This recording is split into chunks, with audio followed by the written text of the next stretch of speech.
Understand Narcissists and Break Free workshop. This involves learning about narcissistic personality disorder, which is a mental health disorder.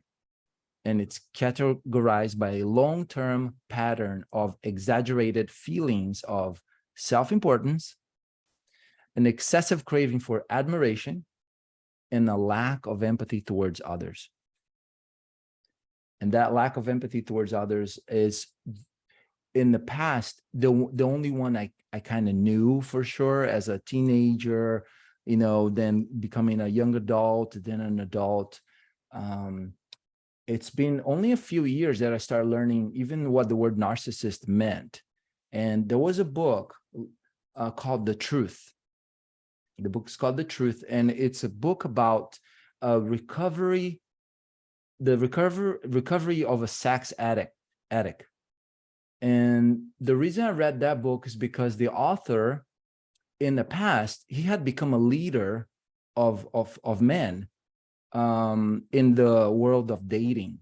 So he helped a lot of men who had low self-esteem, didn't have a life purpose. He helped them shape up, become better human beings, and become good at dating. What happened, though, in his journey, he fell into the trap of becoming a sex addict. And then he wrote a book about his recovery and how he healed himself. That's where he explained what the word narcissist was and the word enmeshment. So when I read that book, out of respect for him, because I learned a lot from him in his first book, in his earlier teaching years, I realized, wow, I didn't know that I was raised with narcissism, like my own mother and in part my own father. I didn't know. And I was like, and I was in my 30s when I learned this. So I started learning about narcissism in my 30s. I'm now in my 40s. So it's been recent, and it's been fascinating on how I was able to learn about narcissism and enmeshment. We're not going to talk much about enmeshment today. Maybe I need to do a specific workshop just for enmeshment, which is lack of boundaries. We're going to talk a little bit about boundaries today, and how if you want to have a beautiful life, you need to have boundaries and do them from love, not out of anger. But that's a little bit of story of why this work started becoming fascinating to me, because in my 30s, I realized that, so in my childhood, no wonder I felt so constricted. I felt not seen, not acknowledged, not heard, gaslighted, which we'll talk a little bit about today. So that's a little bit about the backstory there for you. So here are some key points. We're going to cover 6 key points to help you understand narcissists. And here's another word that I want to bring up, the word understand. There is a fine line between understand and accept.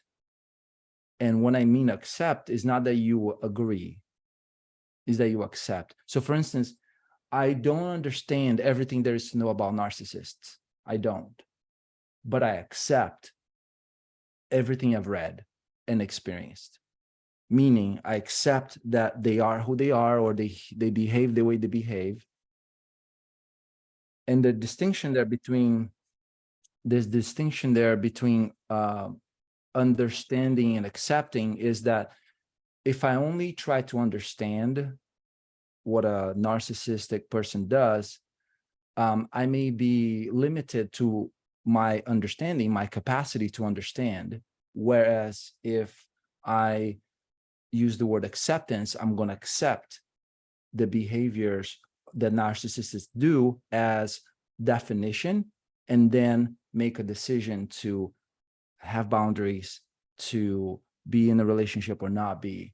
So when I use the word understand here for this workshop, it was more so that people could feel like, oh yeah, I want to understand narcissists, but in my personal experience, trying to understand things may impede accepting reality And it can be a shortcut if one just chooses to accept, oh yeah, my significant other has narcissistic behaviors. I accept. I don't need to understand. And because I accept, I can now take certain measures, certain decisions without going through the understanding. So I think this is how, depending on your personality, how you, if you like to really understand things before making decisions, then yes, the word understand can help you. If you just want to go towards the solution, I suggest you go towards more of acceptance of reality, looking at data, looking at behaviors, and just say, okay, I don't need to understand. I just see the data, I see the behavior, I see the actions, and then make decisions from that. So you could do understanding or acceptance or both. So here are the key points to help you understand narcissists. And for any of you that just joined, if you want to unmute, ask questions, please do so. Feel free to stop me at any time. So the key point number one to understand narcissists is sense of entitlement. The narcissistic behavior often has a grandiose sense of self-importance, and they believe they're superior to others, and they have a strong sense of entitlement. They expect special treatment. They expect unearned admiration. And this differs from people that do things that are great and they deserve admiration. So this is how it's good to admire someone when it's earned. So this is something that you can start, looking at your relationships. If someone has a sense of entitlement without earning, that's one of the traits. The next trait is craving for admiration. So it's not only the sense of entitlement, but also craving admiration. Narcissists thrive on admiration.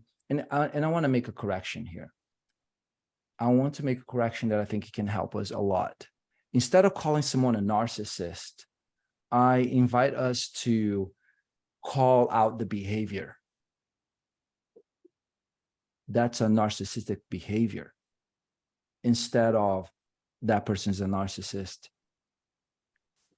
In my work, which is healing and coaching, words carry a lot of weight.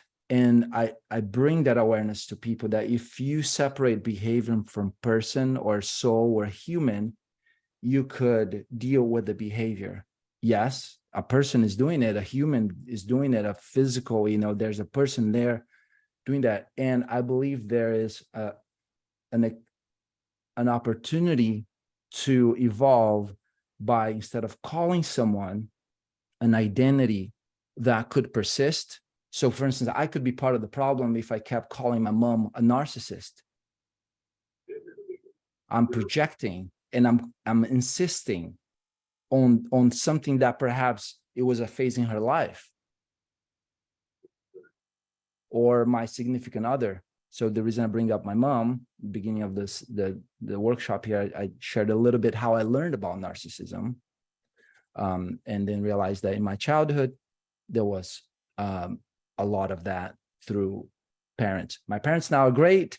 They don't have those behaviors anymore, but that's why I bring it up in case you just joined. So if someone has a narcissistic behavior, they crave admiration, they often seek out people who will reinforce their self-perception, and will become angry or upset if they don't receive the admiration they believe they deserve. So the distinction here is, if you ever met someone, I believe everyone craves admiration, but very few people will get upset if they don't get the admiration they believe they deserve. So, and the reason I laugh, because it seems kind of like, ridiculous in a way.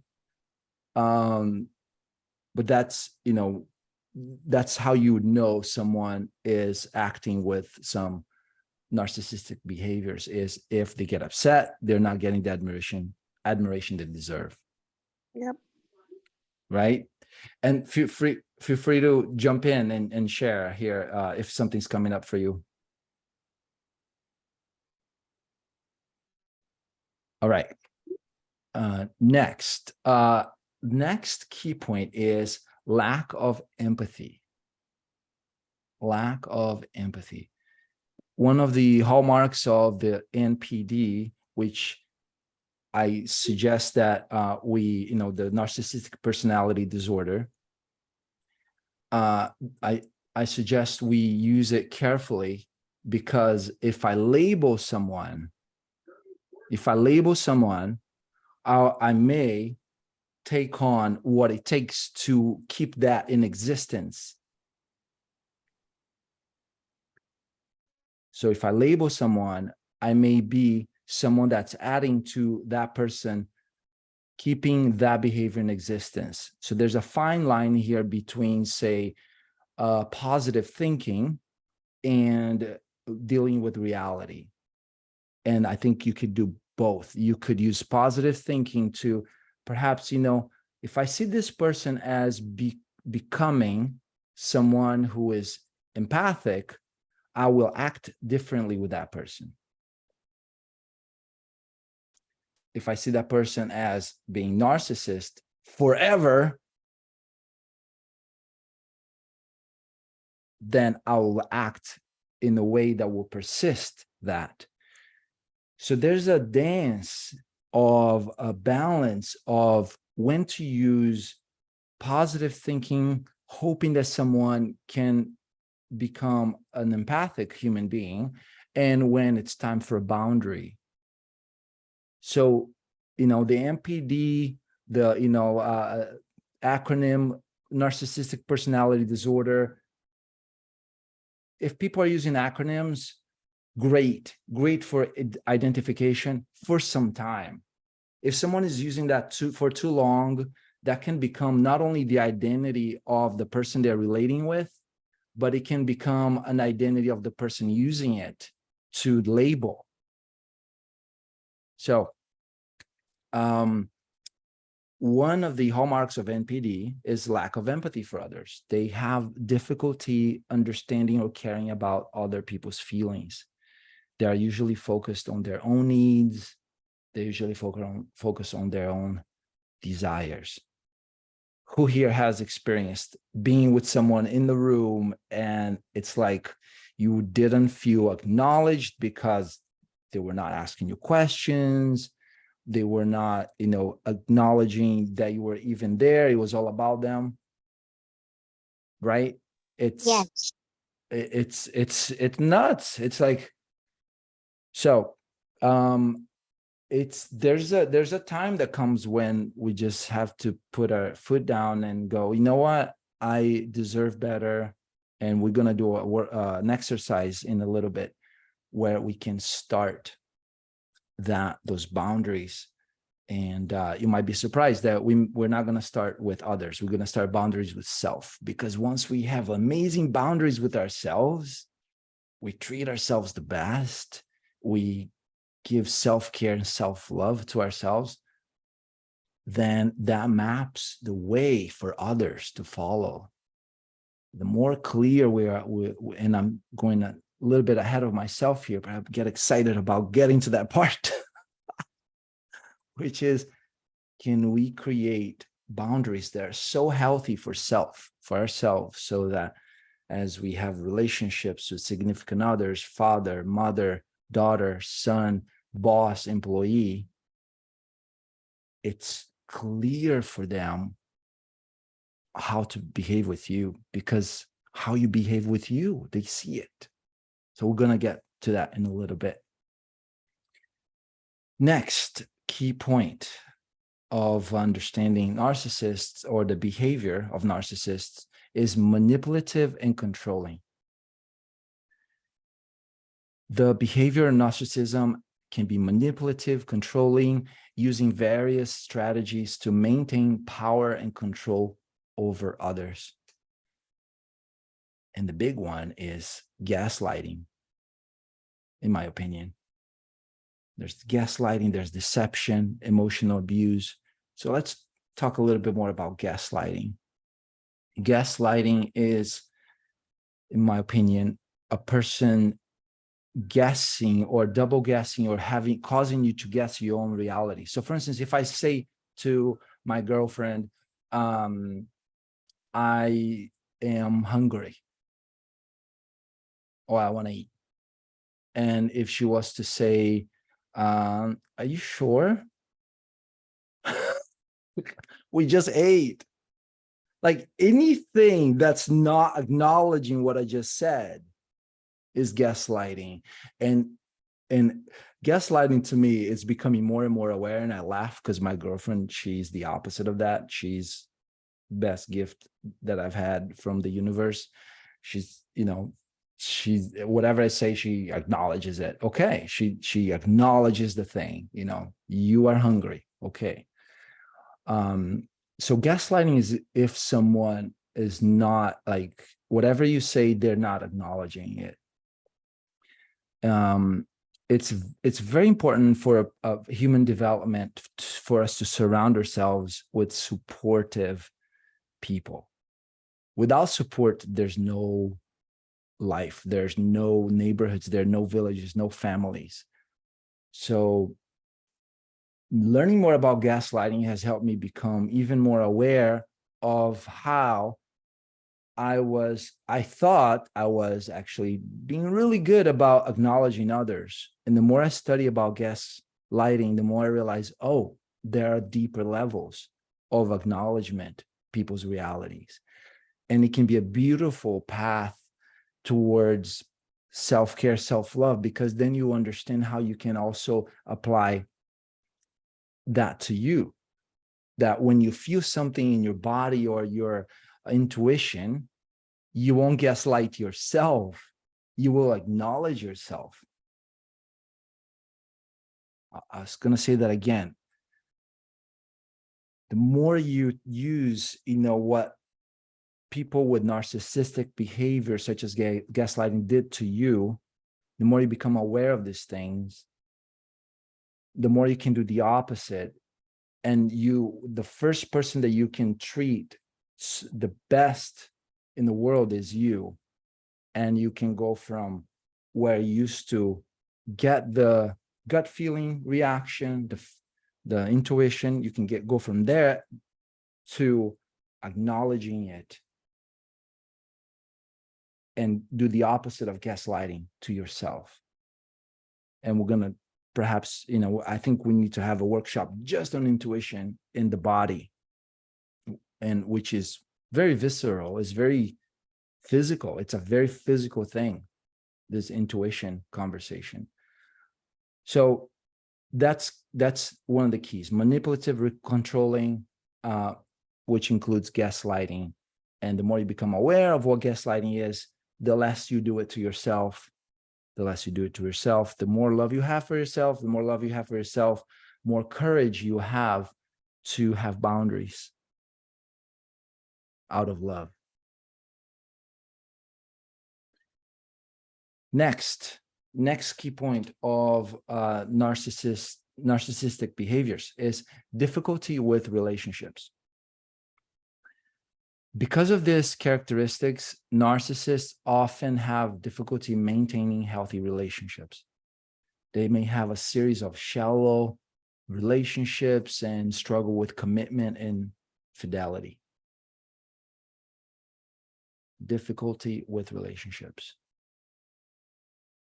That's probably why we're here. It's something that happened in the past. I had my own story with fidelity. So for me, it was my first lesson with fidelity or infidelity was not with a significant other. It was actually catching my father cheating on my mom at 13 years old.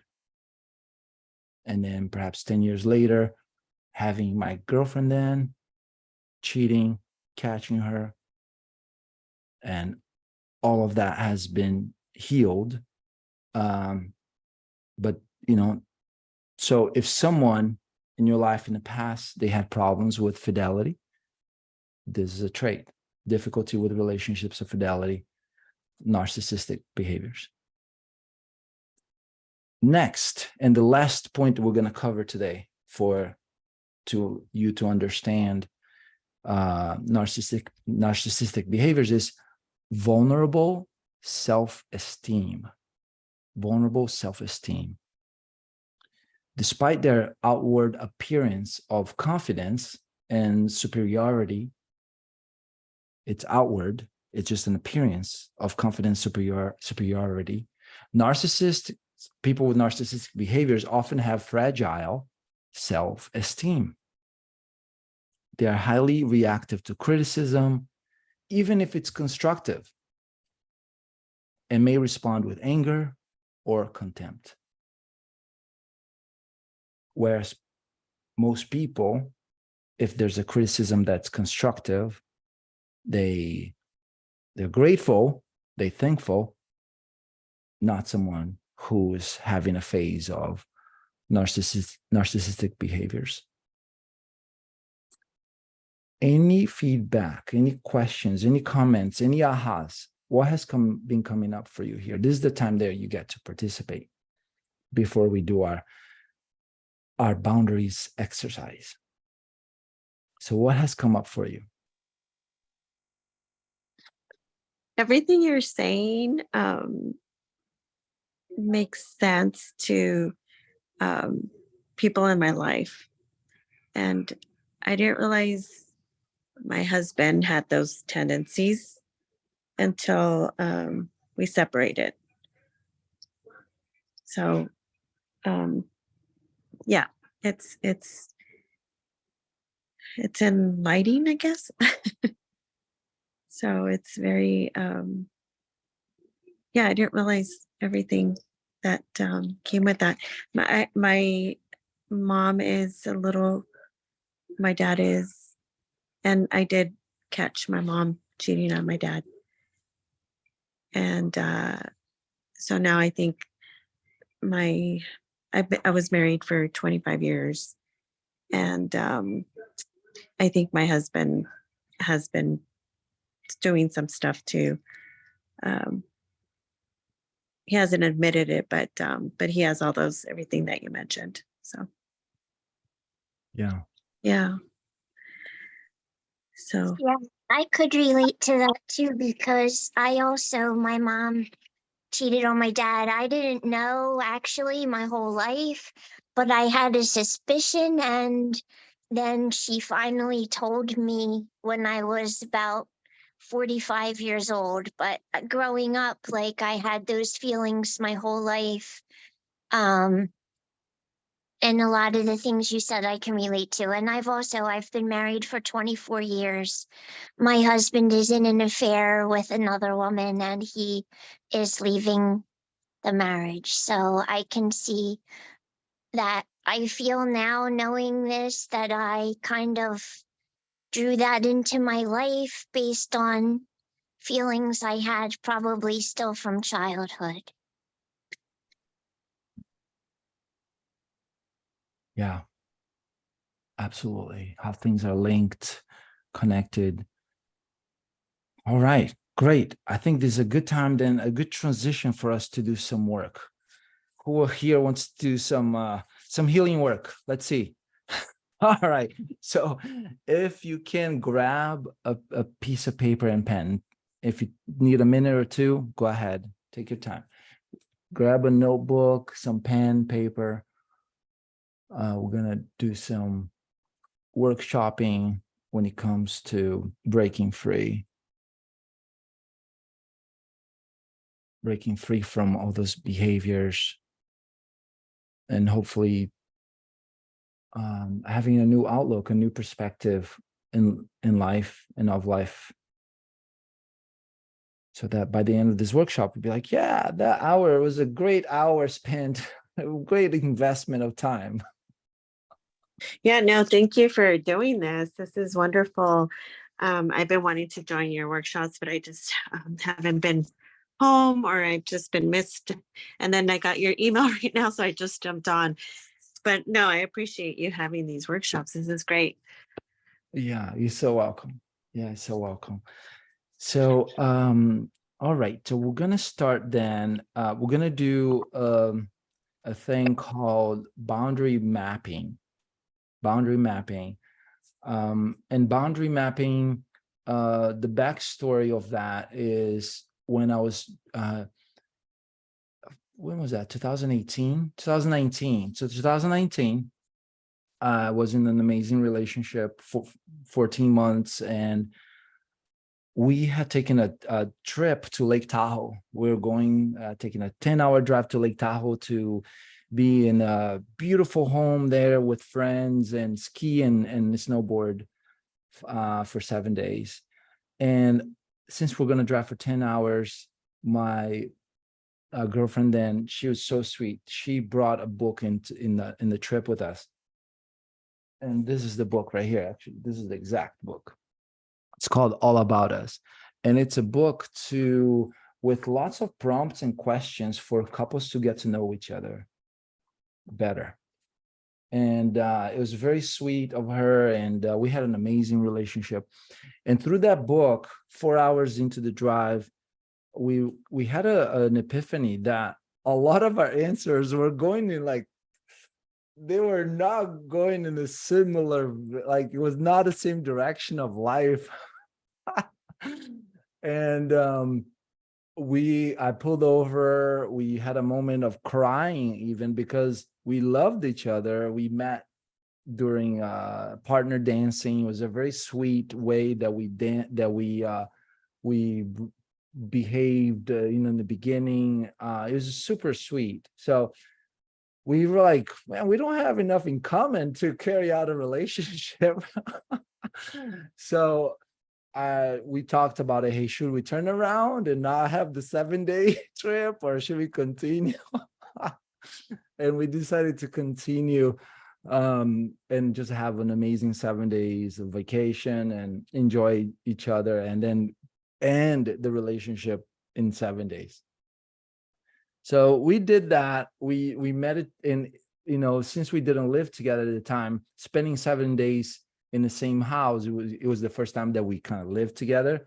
And we decided to meditate together also. So each time we meditated 20 minutes each day in the mornings.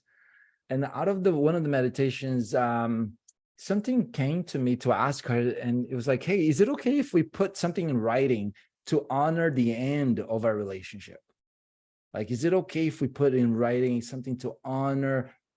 Because it's such a nice, there were some times that we didn't like things. I didn't like things she did. She didn't like things I did. And she said yes. So at the end of 7 days, we got back. And then we decided to wait a day to meet and do some type of relationship agreement of completion. Like relationship agreement of completion. Let's complete this. Let's do it in an honorable way. So we got together, and lo and behold, that day that we ended the relationship was February 14th. It was Valentine's Day. And I felt like we were so grown up, and I was so happy for each other because she was happy, I was happy. She was helping type because she was great at writing grants. So she knew how to write like in professional words. So she's typing, and then we created three lists. We created 3 lists. What we're grateful for from the relationship. What we're grateful for. So you can actually write this down, okay? Because this is not boundary mapping. So I'm going to skip boundary mapping. What I'm giving you first now is how to be free from a relationship.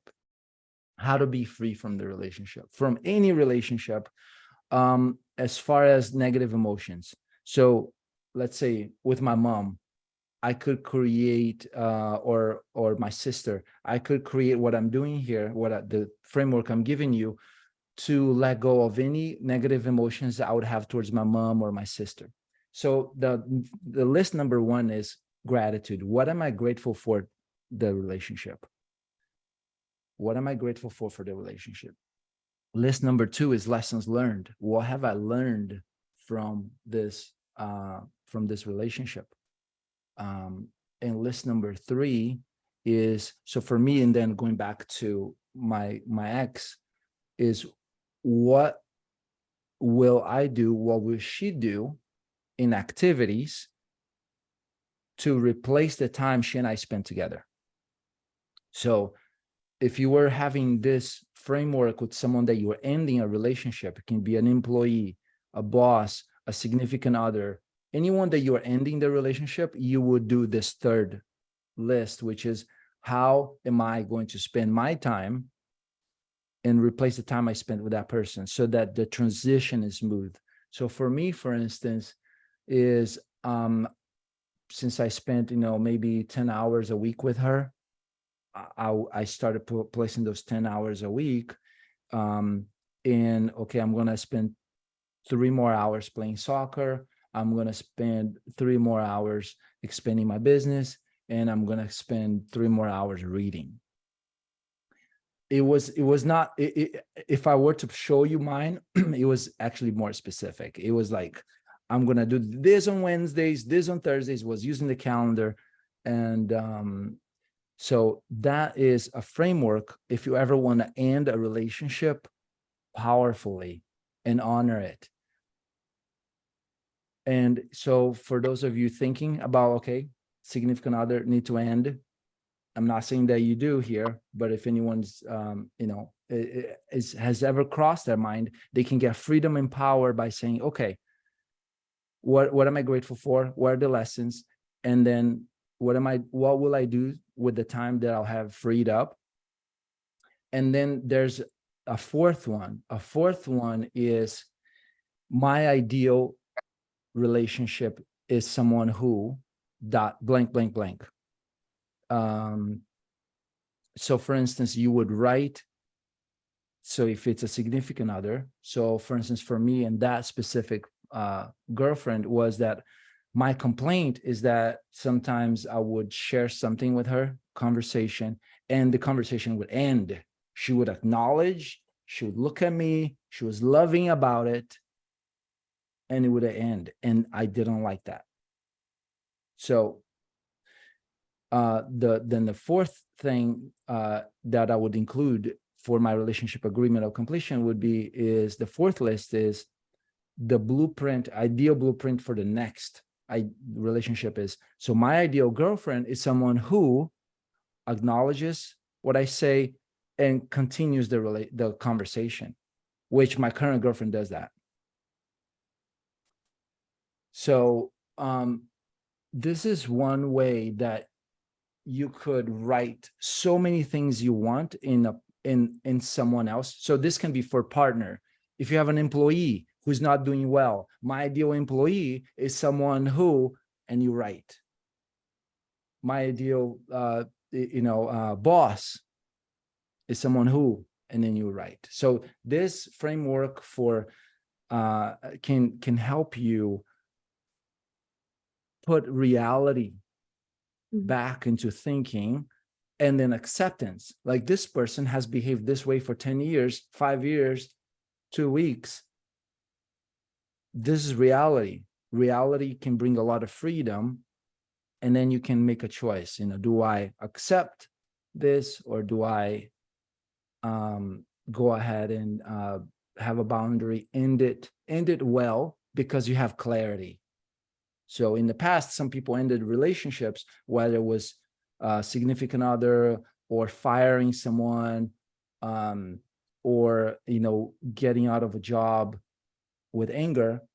It can change to now making decisions out of self-love and being able to communicate those decisions with others. Any questions, any comments? What's coming up for you?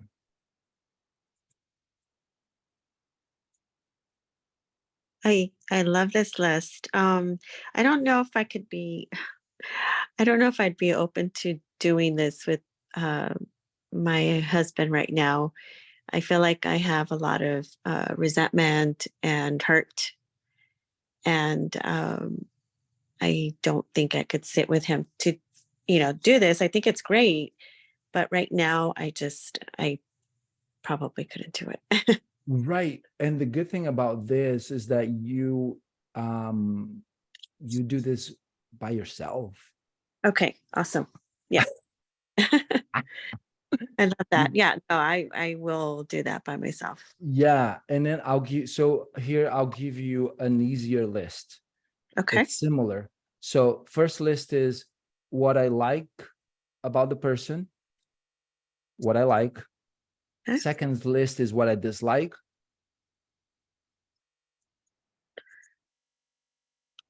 So Okay. first list is what I like. Second list is what I dislike. Third list is the ideal blueprint, which is the second list inverted. Okay. And the prompt for the third list is my ideal blank. My ideal blank is someone who blank. My ideal blank is someone who blank. So, so for instance, going back to my girlfriend at that time, what I like about her is that she is so kind. One thing, very kind. What I dislike about her, and so here's something that you can add if you want to go super high level. Put it in the past tense. If you Okay. see that you're gonna end the relationship, Yeah. that your body's just telling you, just put in the past tense. What I Okay. liked about this person was. Okay. Okay. What I disliked about this person was. Okay. And then the third one, you make it into present tense. My ideal girlfriend is so for her. So kindness, I liked. What I didn't like or I disliked that the conversation would end too soon. Mm-hmm. And the third one is my ideal girlfriend is someone who is a great conversationalist. Okay. Okay. So you could do this list with everyone in your life if you like, Sure. Okay. just for yourself. Mm-hmm. It's just for yourself. This is just for you because this will change you, will change how you relate to others. And then you can be even walking on cloud nine and people not knowing, even if there's divorce happening, if there is, the business is up and down or the job is not ideal, you could be walking on cloud nine because you're dealing with what you are doing the opposite of gaslighting for yourself. You're being so honest, so true to what you want and what you like. That sounds great. So you could, yeah, it's a relationship transformation with self. And then that way, you could, the conversations, if you want to have a boundary conversation with someone, then you can. And then it will come out of you feeling like, I feel so good that this conversation will just flow because of how much love I've been giving myself or attention and acknowledgement and respect in the last 7 days. So it could be like a 7-day, say each day you add something to the list. Yeah. And then, okay, so the main thing of the main thing of the main thing is what I'm about to say here. Is creating a relationship agreement with self. Creating a relationship agreement with self. And the relationship agreement with self has 3 lists. You might have noticed I like number 3. Seems too easy to learn, to retain. Okay. So relationship agreement with self has 3 lists. List 1 is need or needs. List number 2 is wants. List number 3 is boundaries.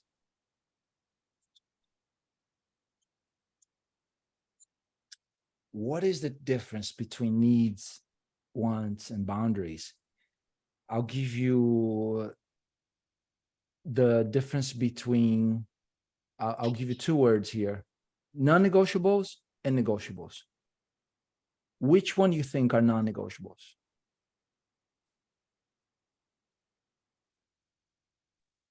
The needs. Yep. Yeah. There's another one that's non-negotiable.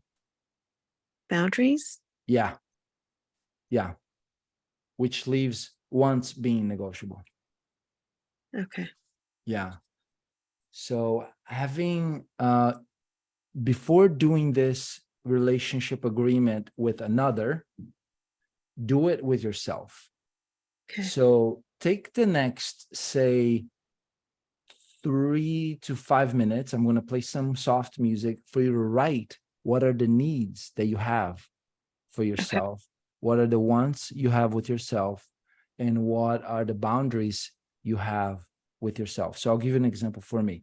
One of my needs for my relationship with myself is for me to sleep 8 hours a night or more. It's a need. It's non-negotiable. I've tested it. It's a need. When I meet this need, my relationship with myself is great. Okay, that's one of my needs.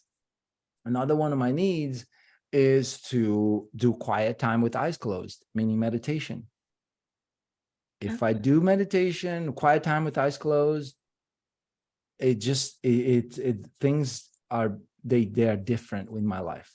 So a want, something that's negotiable, is desserts. I want desserts, but I don't need to have them. Travel. I want travel, but I don't need to have travel. Boundaries. What are boundaries? Boundaries are written in a negative. So they are the thing that I need to be away. So one of my boundaries is criticizing myself.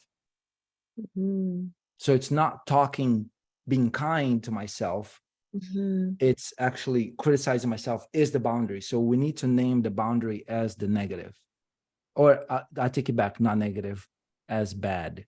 Because I just had a realization the other day, new lesson from a mentor. Negative in the sense of chemistry sometimes is good. So I'm using the word bad now and not negative, because the negative ions, for instance, very healthy for the body from the ocean, from nature, and from the water. So name the bad thing, good and bad. So boundaries for me, criticizing self, is to sleep less than 8 hours is a boundary. And I think those are the biggest ones for me, is criticize and sleep less than 8 hours. Any questions before we take the next few minutes to write? So you have some ideas already to write your lists? Yes. Okay. Thank you for the examples. I was not sure what boundaries for myself were. So yeah, thank you for that. Yes, absolutely. So go ahead and start. Yeah. Go ahead and start, and I'll probably do this for like a couple of minutes.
All right.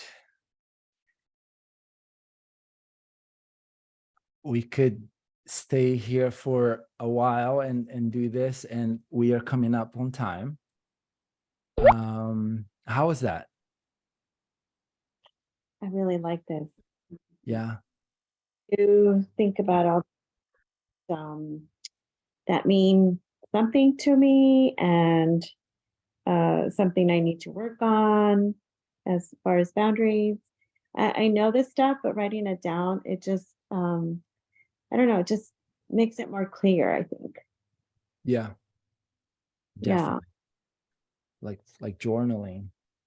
Yeah. Eh, That, Yeah. yeah. Wonderful. I'd love to stay longer. I have a session that starts in about 4 minutes. Is one of my daily sessions. So I offer weekday daily sessions, Monday through Friday, for 1 hour, that we go really deep into this topic, similar to what we did today, but less teaching, more of doing.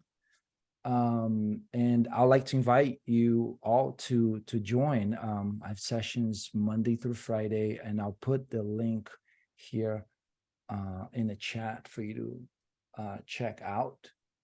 Yes. And it's something that the goal is to be a post-it note. And when people say, what do you mean post-it note? It's exactly what you said. I'm here to remind you. Thank you. It's not like new things. It could be here and there, but most of it is a reminder. Love that. Well, thank you so much for doing this. I recently found your webpage, and I keep seeing your posts, and like I said, I've been wanting to join, but I just haven't been around until today. So I feel very lucky and blessed that I found you. Oh, Marina, yeah, you're welcome. Yes, you're very welcome. Glad you're here. And so my suggestion is maybe take the next few minutes Yeah. to continue the list.